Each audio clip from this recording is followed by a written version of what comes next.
as the Commission's latest EU rule of law report on Southeast Europe member states and yesterday's debates in the European Parliament on new enlargement countries show, it is us. It is we need to focus on governance deficits, on market concentration, on state capture in our own countries, in our own yard.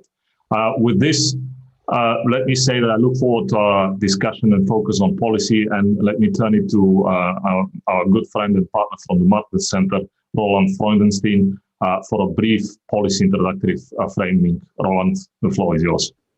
Well, thank you, Ruslan, and good morning. It's great to be in Sofia, at least virtually. I hope soon in person too. And the Martin Center being the political think tank of the European People's Party, the center-right in the European Union. So I'm extremely honored and happy that you invited me to make a few remarks concerning the big picture within which we discuss capture-proofing media. And I looked at the report, it's very impressive. 5 points. First, I think we, that is the European Union, first of all, but together with its allies, we are in for a long confrontation. And if it took one more proof of this, it was the visit by Josep Borrell, the High Representative, already mentioned by Ruslan, in Moscow a few weeks ago, at which indeed Russia made it abundantly clear. I mean, to whoever wasn't aware of it yet, Russia made it abundantly clear that this Kremlin leadership is not interested in cooperation. And indeed, it is surprising that for some people this was still news, but the message has sunk in by now. You know, we will not change the Kremlin's behavior overnight, but we need to prevail in this, and we will. So that was the first. And we got to stay united. Indeed, Ruslan also alluded to this in the Kremlin playing divide and conquer, and we can't let this happen. So, second point, this confrontation with the Kremlin is only part of a global picture. You mentioned China. I would say that the upcoming decade, and possibly even beyond, is going to be above all characterized by an epic struggle between democracy and authoritarianism. And indeed, China is quickly becoming the cheerleader.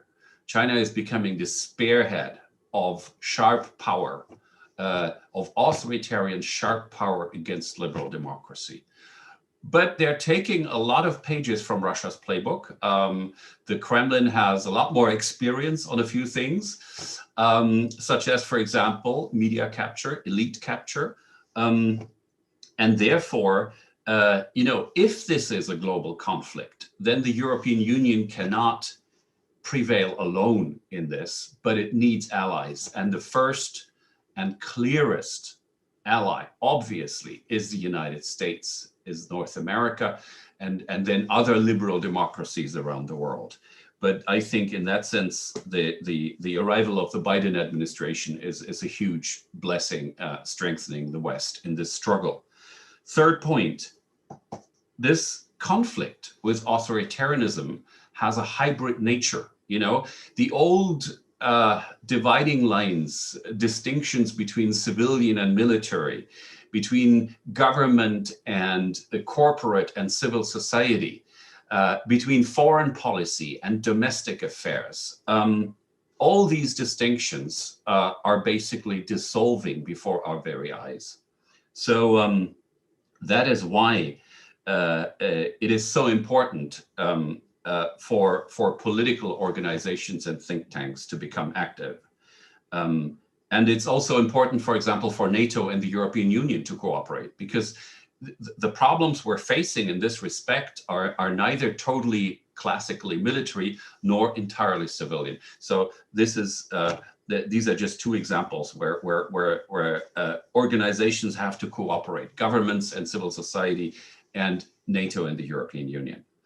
Fourth point, to reinforce what I just said, you know, if the Kremlin's approach is top down, right, from the Kremlin to the to the TV channels, to the troll factories around the country. So if that is top down, then the response of a free society has to be bottom up, right? In other words, of course, governments and international organizations like NATO and the European Union play a role in this, but the backbone of our response must be the free citizens of our countries, and their networks, their organizations, their political parties, their think tanks, their universities. So civil society is the key, and the cooperation between civil society and governmental authorities. And the last point, fifth, we must distinguish between Russia, the country, and Kremlin, the current government of Russia, right? We are now confronted with a kleptocratic authoritarian regime. But that is not the country, that is not the culture, that is not the people. And we are witnessing, as we speak, a very totally admirable and remarkable response, an uprising of civil society and, I would say, normal citizens against the dictatorship in Russia, which is harsher than at any point since about the Brezhnev era, as my Russian friends tell me. So, Russia currently is a kleptocratic authoritarian regime, but it is also a future democracy. And we should treat it as such. And we should therefore work on supporting Russian citizens, especially young ones, with visa facilitation, with scholarships, and we should support Russian civil society where it is still possible. So, all this, having said all this, I'm really looking forward to learning more about capture-proofing media and how this struggle with this formidable opponent, as I dare say, in the Kremlin is continuing in Southeastern Europe and across the whole European Union. Thank you. Thank you very much, Roland. Really, we see the Southeast European states as the so-called swing states. Now, I'd like to turn the floor to our moderator today, my colleague Martin Vladimirov, to continue with the presentations. Martin. Thank you, Ruslan. We have a great panel today, and we'll begin it with a presentation by Dr. Rumena Filipova from the Center for the Study of Democracy, who is going to present our latest report on the Kremlin's media capture in Southeast Europe. Dr. Filipova is a research fellow at the economic program, and her primary research has been Russian domestic and foreign policy, as well as the Kremlin's media, political and economic influence in Central and Eastern Europe. She holds a doctorate in international relations from Oxford University, and she has done a doctoral thesis on the differential Europeanization of Central and Eastern Europe in the period of 1989 to 2000. So, Rumena, you have the floor. I would like speakers to be brief so that we have enough time for conversation and question at the end. Thank you. Thank you, Martin. Let me first share my screen.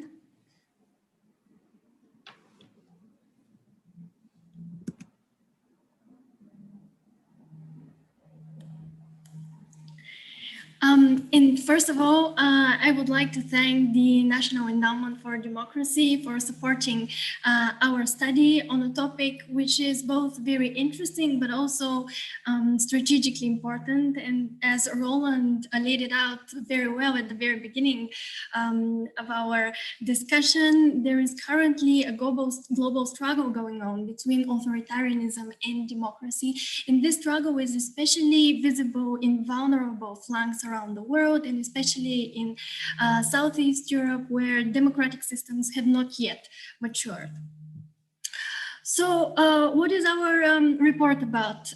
In a nutshell, it examines Russian sharp power through the phenomenon of media capture in 8 Southeast European countries, including EU members Bulgaria and Croatia, and also EU aspirants in the Western Balkans. So we have conducted a fourfold assessment that looks into first the instruments of Russian media capture, secondly, the channels and narratives of Russian disinformation. Thirdly, the impact of Kremlin messaging on local societal perceptions. And finally, we also examined the ways in which Russian media influence is amplified by the malign media activities of other authoritarian powers, above all China, but also increasingly Turkey and Hungary. In terms of our findings, first of all, there are a number of important regional similarities that cut across the whole of the Balkans. And as regards the instruments of Russian sharp power, I should mention above all the pervasive informality of that influence. So this is to say that we cannot really identify a direct Russian influence based on ownership of local media outlets that is clearly identifiable and traceable in national and international statistical databases. To the contrary, this influence is informal, and it is based on the Kremlin's informal political, economic, and ideological links to the owners, the local owners of outlets in Balkan countries. And to additionally boost this widespread informality, the Kremlin uses a number of auxiliary tools and strategies. In particular, this is, for instance, the utilization of a network of Russia-owned and sponsored news outlets. It is also the ability to tap into and manipulate advertising revenue in the market, in the media markets of the Balkan countries. Another tool is based on leveraging the pro-Russian cultural, ideological, and linguistic affinities of especially journalists and content creators. Next, this is the reinforcement of existing governance gaps in the media sphere, in media legislation and enforcement. And last but not least, of course, it is the ability of the Kremlin to utilize nationalist social media channels across the Balkans. Another main similarity that cuts across the region is related to the main pattern of the dissemination of Russian propaganda. And one of the key trends that we have identified is that actually the more closely politically and economically meshed a given local outlet is with Russian groups and interests, then the more straightforwardly and in a more explicitly biased way that it disseminates Russian propaganda. And we have reached this conclusion by conducting content analysis in 4 types of outlets that find themselves of different degrees of distance from Russia. So very briefly, as you can see on this figure, there is first a directly Russia-owned outlet. Then we examine the so-called partisan outlets, which are of course published by a domestic party, which has strong links to the Kremlin. Then our third type of outlet is the broader daily, which does maintain connections to Russian groups and interests, but also tries to appeal to a broader audience with wider perceptions and interests. And also the so-called independent outlet, of course, with all due qualifications for objectivity, but we have picked certain outlets in each country that can serve as benchmarks as to how neutral reporting on Russia-related events and developments can take place. And apart from the qualitative content analysis that was conducted in order to identify the main topics, narratives, and styles of Russian disinformation, we also employed an automated tool for quantifying the intensity and volume of Russian disinformation messaging. And one of our main findings is that Russian-owned outlets amplify with sheer volume the official Kremlin discourse.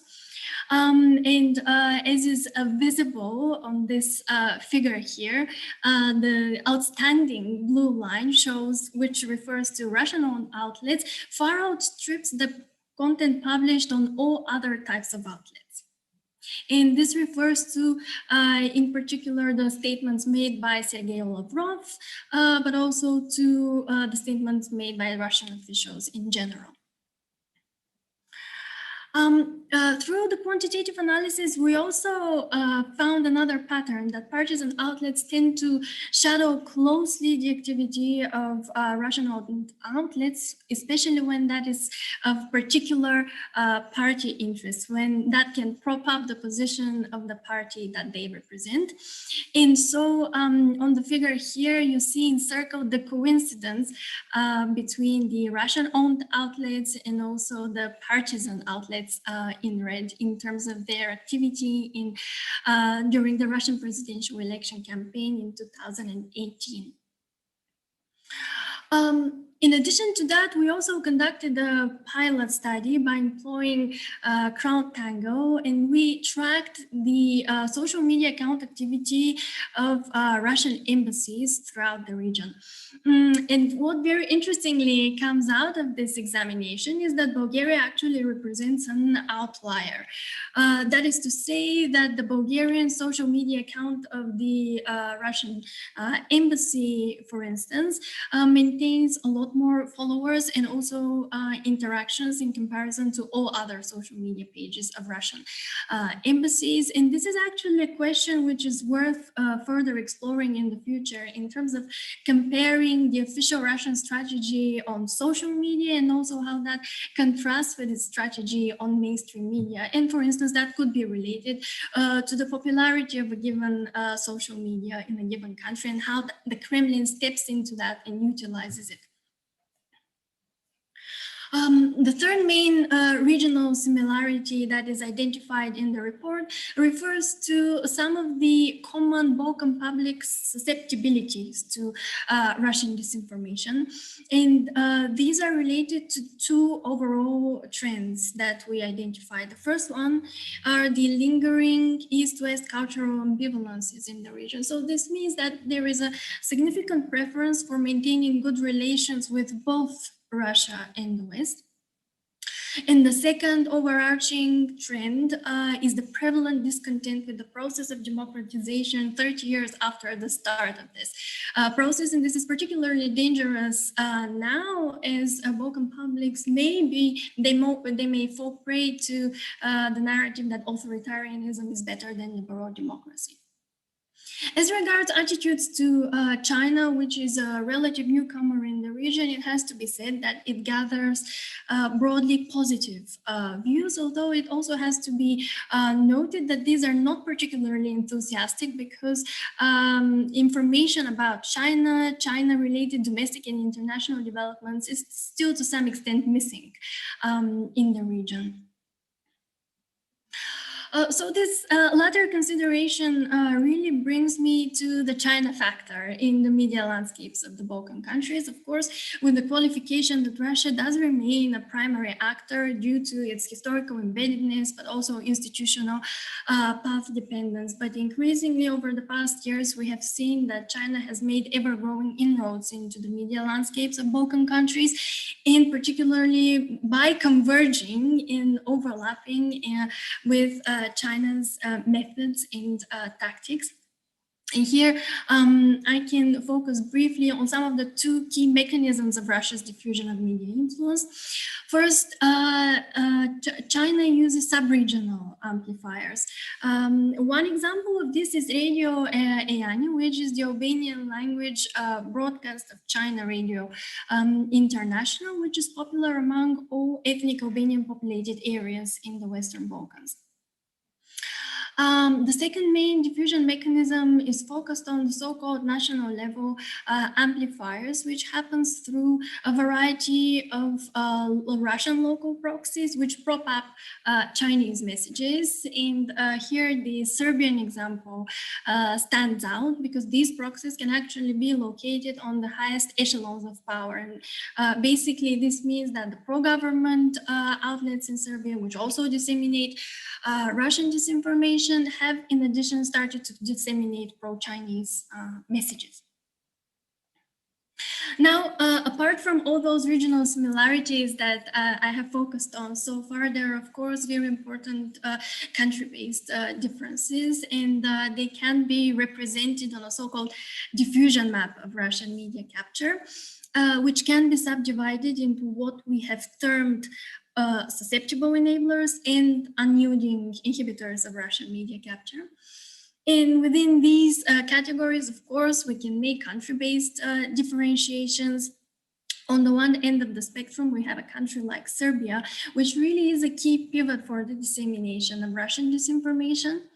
But on the other end of the spectrum, we have a country like Kosovo, where the limited Russian presence also means that this country resists Russian malign media activities.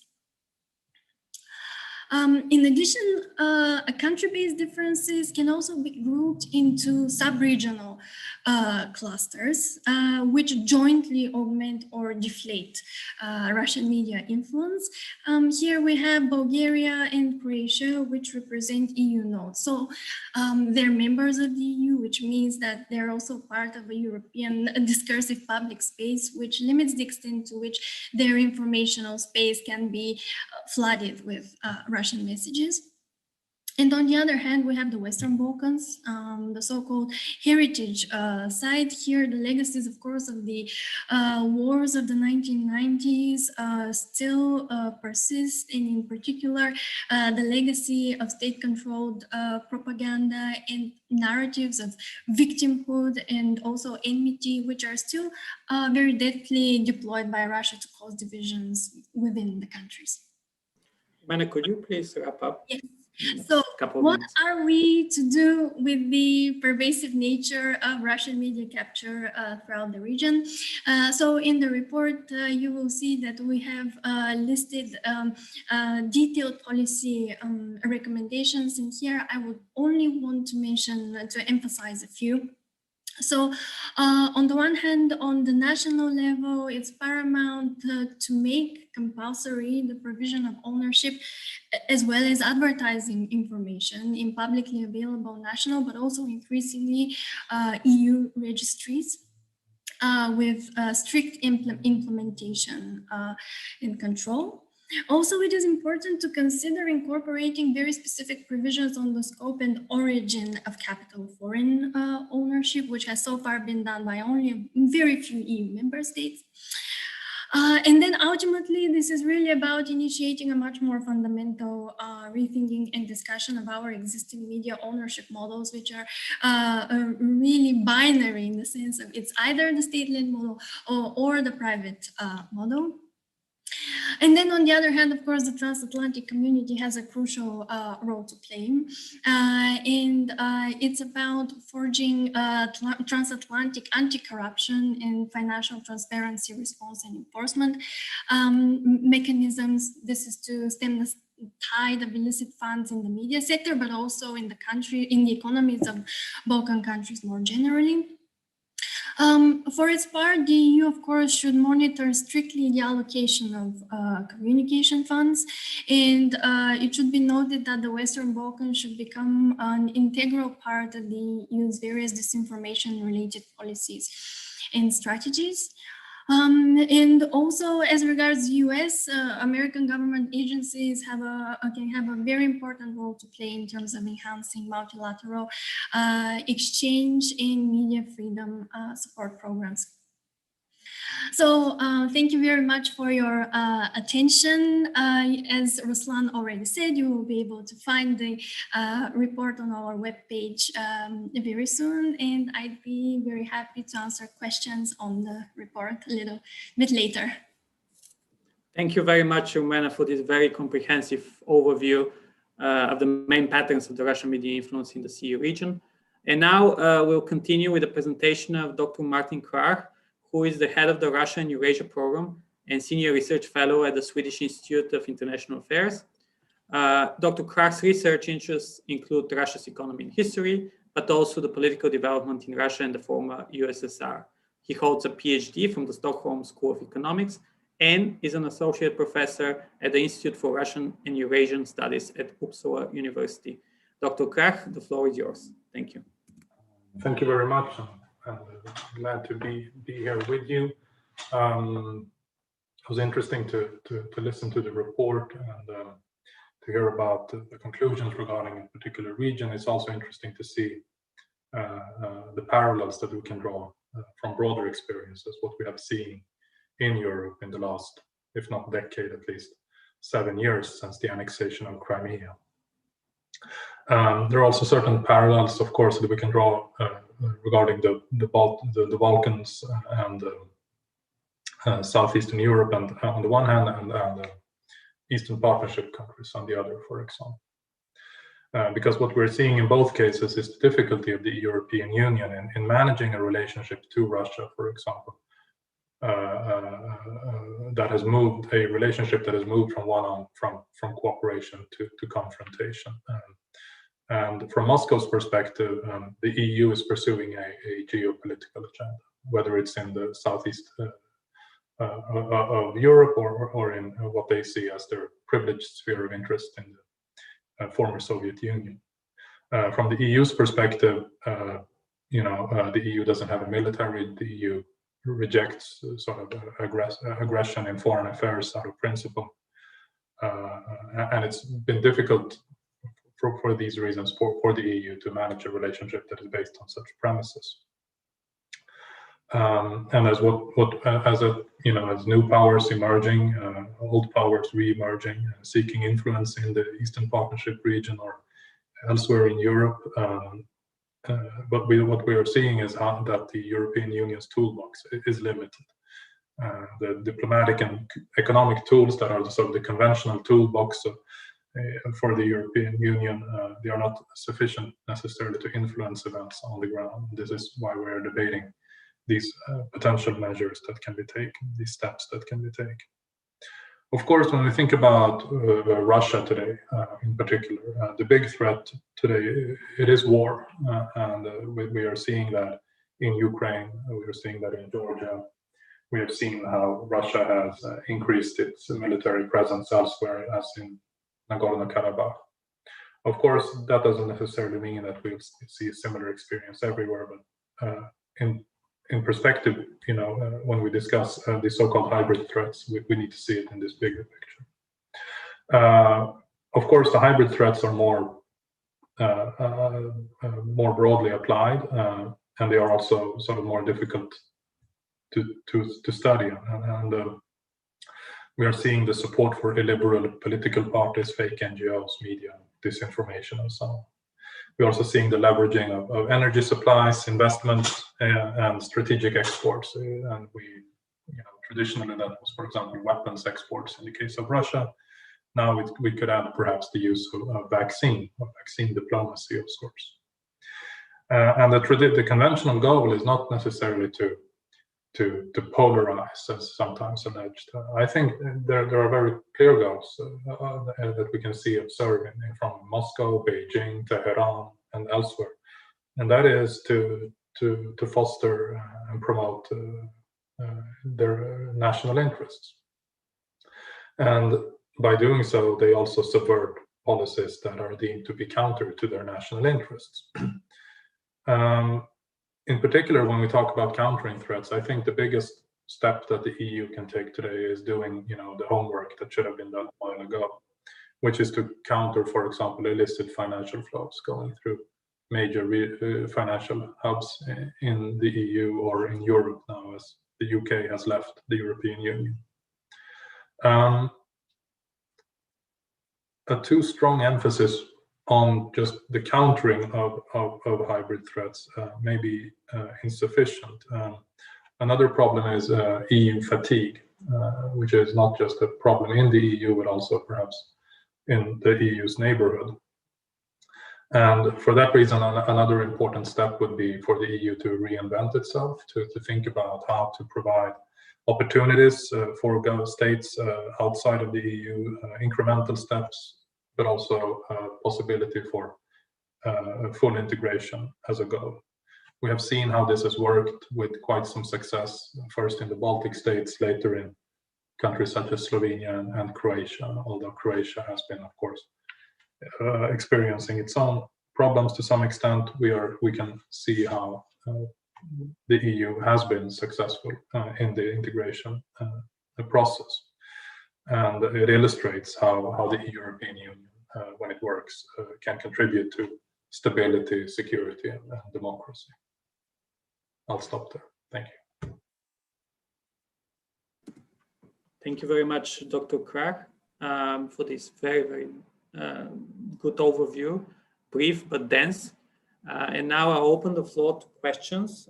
So far, we have one question in the chat box, and I'll start with that.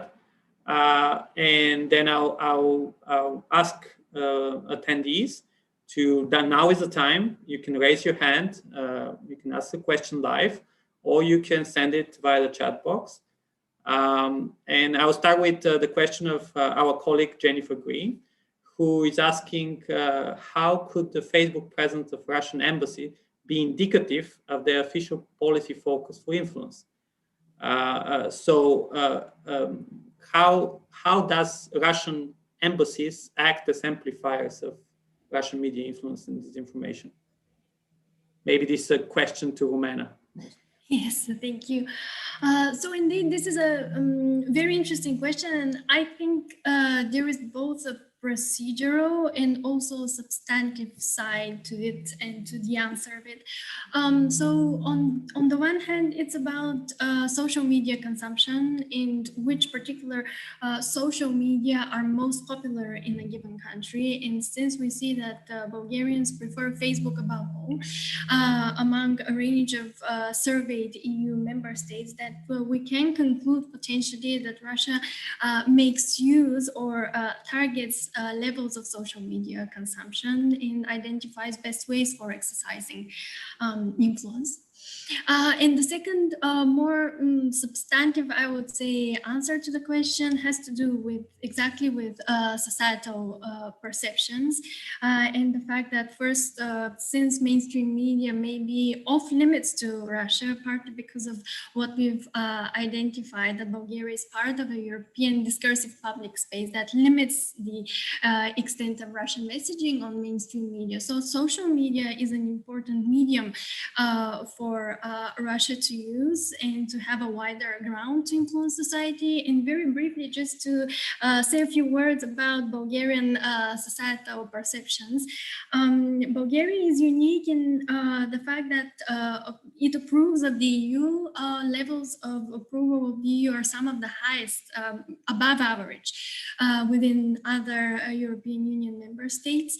But on the other hand, very high levels of approval of Russia are maintained. So the Pew Research Center has identified the Bulgarians as the most enthusiastic of surveyed nations in terms of their approval of Vladimir Putin, whose approval rates among other nations are typically quite low. And also in terms of Bulgaria's approval of Russia in general. So Bulgarians are the most enthusiastic about that country. So it's interesting that this bipolarity in perceptions and the fact that, okay, the Bulgarians do support the EU, in particular Germany. They have a high approval of Germany as well, but that does not exclude positive perceptions of Russia. So there is a general societal perception that it's Russia and Europe and not Russia against Europe, which could be quite problematic. Also in terms of how politicians try to appeal to societal perceptions in that they are not critical enough of Russian actions, cognizant of this positive sentiment. And yes, we can conclude that Russia is exploiting that itself, knowing that on the level of societal perceptions through social media, it can further amplify its message and reception. That's absolutely correct. It's also important to leverage as much as possible the abundant array of AI tools and big data analysis to try to understand how basically flooding the internet, the digital space with messages results into a qualitative change in public perceptions. that could not be achieved by just one propaganda channel. So this is kind of the new element of the Russian, in general, the authoritarian propaganda in comparison to what these countries were doing before 1989. So the idea that they can use the global public space in a way to test narratives as much as possible, and we need to close our deficits, governance deficits, in managing this digital system. So there is a lot of homework to do on our side. In that respect, I would like to use the privilege of being the moderator, since I just saw one new question. But before that, I want to use my privilege still to ask a question to Roland and Martin, focusing on some specific measures that you might think of that the EU could implement, especially in the Western Balkans, to push back against basically the growing strategic reorientation of the countries in the region towards China and Russia. How can the EU become more visible, more politically active, and really showcase and leverage its already existing economic and political footprint in the region?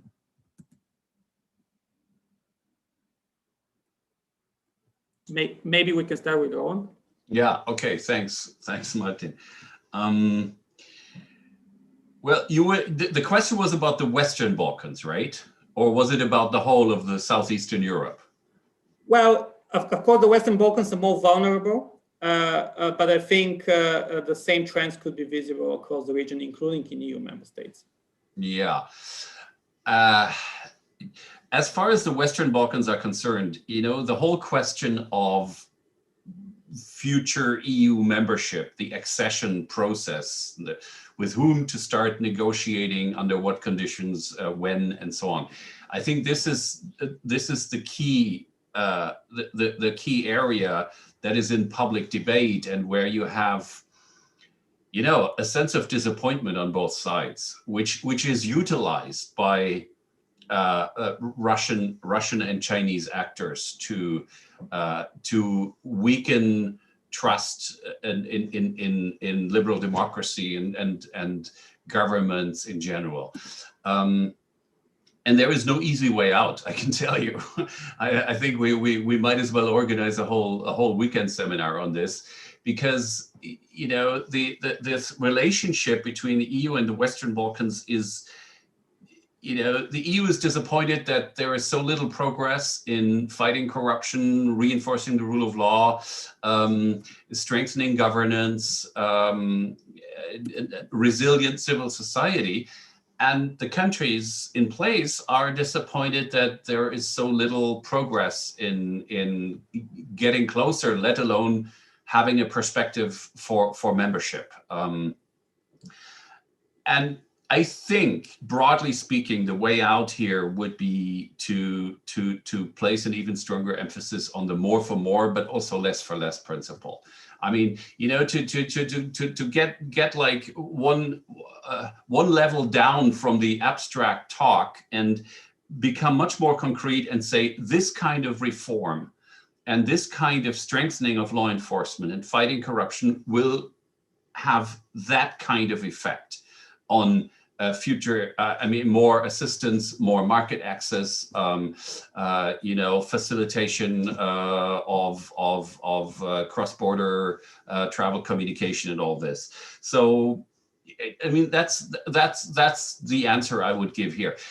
As far as, well, the Southeastern angle is concerned, maybe that's even more complicated, because here it's not obviously not the question of EU membership anymore, or NATO membership, but it is, for example, such questions as entering the Schengen space, and generally the questions of EU governance that Martin also alluded to.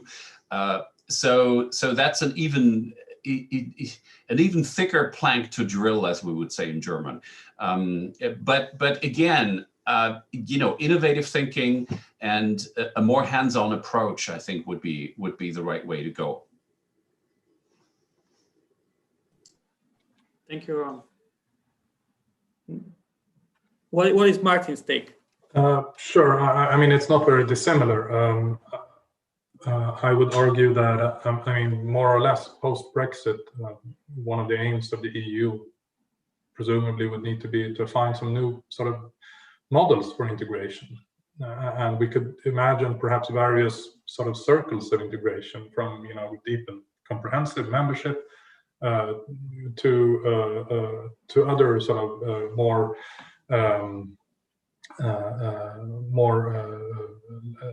less fully, I mean, to other less fully integrated models of cooperation, where you know, one could imagine the future you would have new countries joining that partnership together with the UK. You know, we have other models that could be exploited, and finding those models, I guess, could be one way for the EU to regain some strength and visibility also in Southeast non-EU member states of Europe. You have you know, practical smaller steps that could be offered. You know, roaming when you know, when citizens of non-EU states visit the EU, they have access to roaming, and they can call home and use the internet. While in the EU, travel, education opportunities was mentioned. One could also think about you know, commons, you know, more comprehensive security cooperation. And those sort of things, but those are the sort of steps that could probably receive some immediate sort of also popular appreciation. Thank you very much, Martin. I'll give the floor now to Ruslan, who has been waiting patiently with his raised hand for a while, and then I'll go to some of the questions in the chat as they are mounting up. Thanks, Martin. I think it's getting interesting and heated up. I wanted to just zoom in back on the media, you know, because media is essentially, I mean, it provides a prime example of how Russia has been using all these different instruments, you know, from the official, very harsh diplomatic language, you know, which attracts, of course, media attention, and then is amplified by all the algorithms, as Rumena showed, all these loudspeakers, you know, essentially loudspeakers in terms of Russia-owned media, and how they are then diffused across the region in Southeast Europe, both through political parties, you know, which were mentioned by Roland and Martin, you know, directly buying their influence there, through the official channels, you know, the embassies. You saw that in the case of Bulgaria, through advertising. The largest advertisers in the Balkans, Lukoil, Agrokor, Gazprom, all these create this capture, you know, not just the ownership, the financial capture, and also the government capture. Because when you do all these large projects, you know, like Nord Stream might not be, although we very much could doubt this, also looking at the Austrian example, at the Hungarian example, but also, as Gudrun Steinacke, Ambassador Steinacke has mentioned, the German example, you know, we might doubt as well how much influence that has. But imagine this in Southeast Europe. It's a mammoth Turk Stream project with billions spent. Imagine what kind of media would be there not to not to censorship themselves. And we've seen this all across the region, not just for China, but also for Russia. And the malign intent is much bigger, and the capacity to influence much more in the case of Russia. You know, if you think also of the networks that have, the coup in Montenegro, the influence operations in Serbia, in Bulgaria, you know, you could, and we're scratching the surface here essentially. So I think we need to see a much more vigorous approach. You know, we've seen. I agree with Roland. I mean, we've seen some sort of a turnaround, but ownership transparency. You know, the US started somewhere with corporate transparency, but we need to get there. We need to be serious about that. I mean, look at the Czech Republic, for example. You know, the way, and lots of the media that is in the Balkans, they're owned by European enablings. Media. So we need to focus on that ownership transparency. We need to know who owns our media, who advertises on our media. We need to know that. I mean, this and clearly, as Roland said, we need to put a very clear conditionality on the leaders in the Western Balkans, and I would say also on the fraying EU kind of Eastern member states, like Bulgaria, Croatia, Hungary, who have been enjoying a lot of EU funds, but at the same time have been playing as if they're essentially not a member, as if they're Serbia, trying to leverage also their media power, including. So I think we need to kind of grasp, and I think this report gives a really good overview of the whole complexity of the capture schemes that are out there that we even might not be aware. And it would be great if we focus also on this policy perspective. Sorry for taking too long, but I think it's important that we focus on this point. We say the urgency of the matter, which is even now, when we see this brutality in Russia's foreign responses, we keep speaking about bridges to Russia and stuff like that. Dialogue requires to tango, and if we see the overall picture of the resurgence in global superpower competition, where will the EU be? Will it be there, or will it be the fodder, so to say? Thank you. Thank you, Ruslan. And I'm turning immediately to the chat box where there are some very, very interesting questions. And I'll start with a question of Gudrun Steinecker, who is former diplomat, a German diplomat in Russia, who is asking very targetedly, why has the EU and why have EU member states allowed this destructive influence to actually penetrate so deeply within European governance systems, and more specifically in Southeast Europe, and basically implying also that there has been some complicity, maybe there has been some enabling activity by EU member states. She adds that Boris Johnson maybe should reveal the findings of the report on Russian influence on the Brexit campaign. This is a question to all speakers, maybe because Rowan has put his hand up. We'll start with him. But this is really the bottom line. So if it's our fault, if it's our own vulnerabilities, why have these not been addressed so long, for such a long time? Yeah, indeed. I think there was a terrible naivete, and one part of the answer, I think, is universal for all Western countries. There was something like what I would call the 89 illusion, right? The belief that the way communist totalitarian rule crumbled in Eastern Europe was somehow indicative of the entire future and the entire world.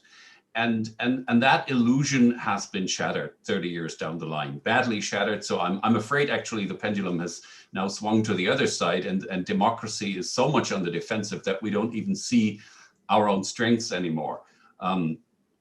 But this 89 illusion was certainly responsible for the naivete, because it meant that, sooner or later, even the Kremlin, even Putin, if we only talk to him long enough, and if we create business incentives and so on, he will see the light, and Russia will strengthen the rule of law and will become a functioning market democracy.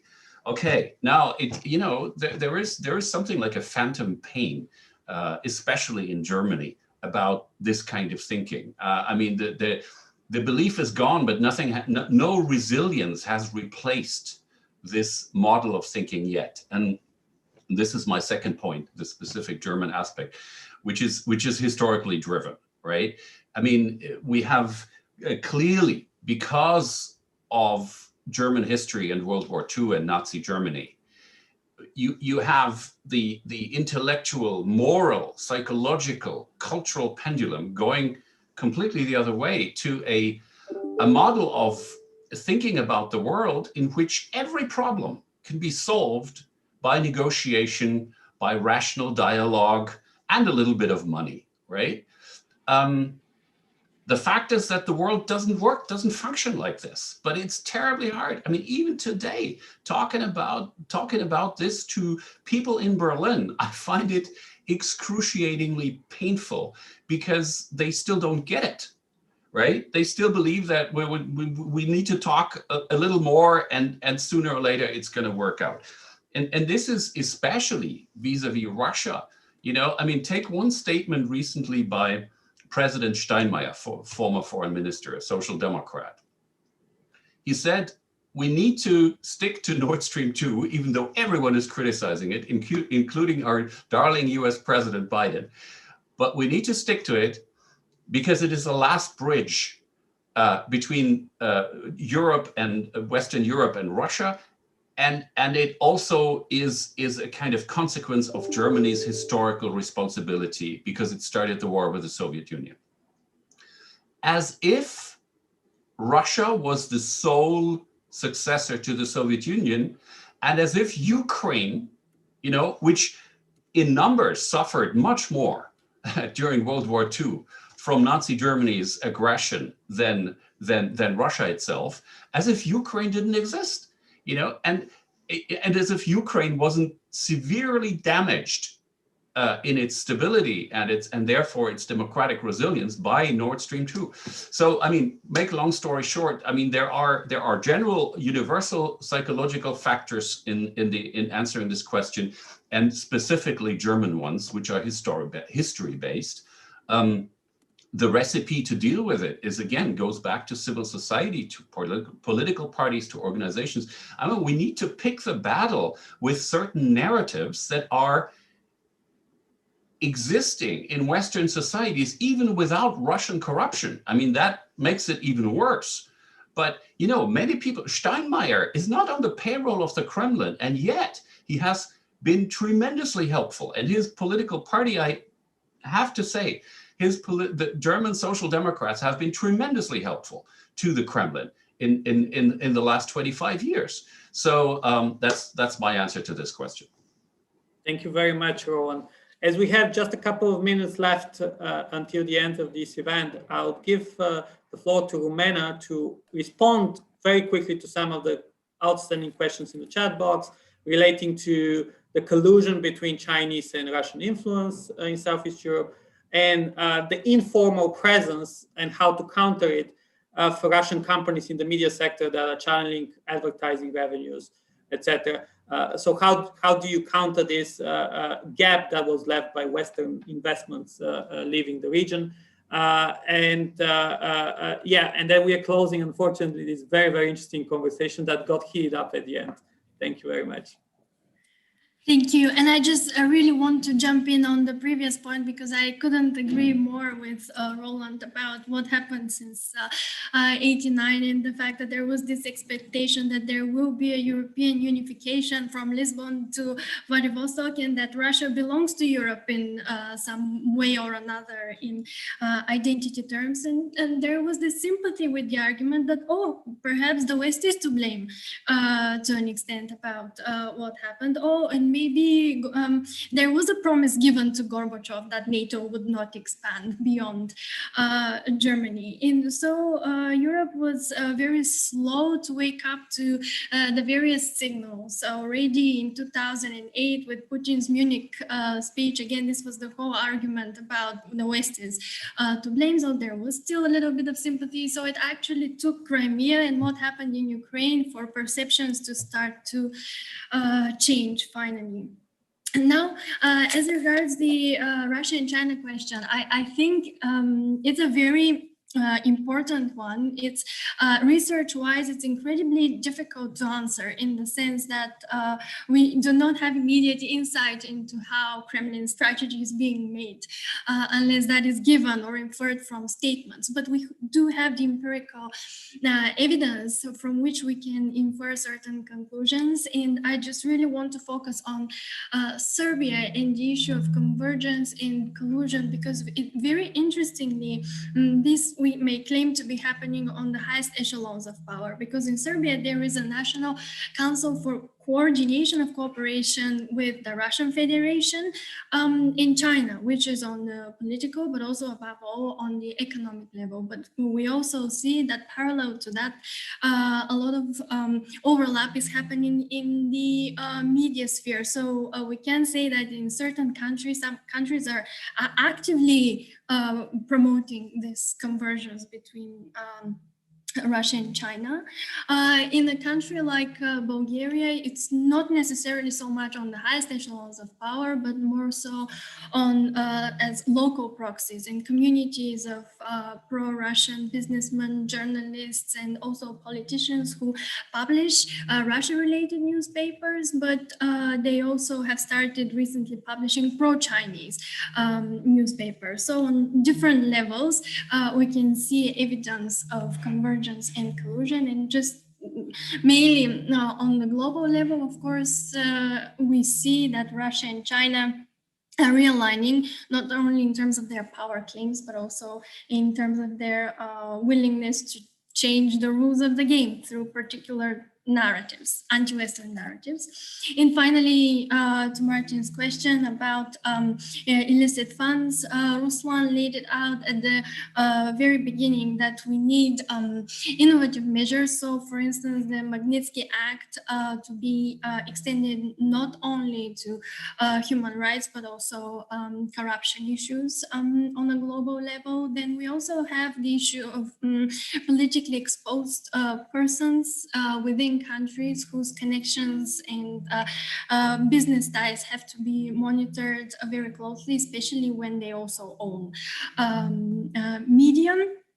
And this brings me also to media registries themselves, in the sense that very frequently ownership is not declared, but even when it is, there are also those hidden ties which are not investigated. So we have to do a much more thorough job in terms of tracing the different connections, both on the national and the European level. Thank you very much, Rumena. Before we conclude this great panel, I would like to ask Roland and Martin for final words. Please, less than 1 minute, because we are a bit overboard already. Thank you very much. Yeah, thank you. So if we're talking about a global struggle, and I before said that the pendulum from the optimism of the 90s has now swung to some kind of democratic defensiveness and pessimism, we should not forget one thing. Look, as long as in places from Caracas to Minsk to Moscow to Hong Kong, hundreds of thousands of young people are willing to risk their careers, their personal liberty, and even their lives for values which the Kremlin and Xi Jinping, the Chinese Communist Party, claim belong to the 20th century. So as long as these people are willing to risk all this for liberty and freedom, and as long as we do not see hundreds of thousands of people marching through the streets of Paris, Berlin, Brussels, or Sofia, demanding one-party rule, I think we stand a fighting chance. Thank you. Thank you, Ron, for the inspiring words. Martin? Well, I agree with Roland's concluding, reflections, and the awakening of the democracy movement in Belarus last year has been a shockwave. We haven't seen something like this in Europe, in my opinion, in the last 30 years. We have now a population that has risen against a dictatorship. The dictator is defending himself with war against a broad majority of his own population. We are seeing, of course, how repression is being used against opposition groups and actors in Russia. And it's important to remember that when we talk about Russia as well, that we do not conflate the Russian regime with the citizens of that country. Thank you very much.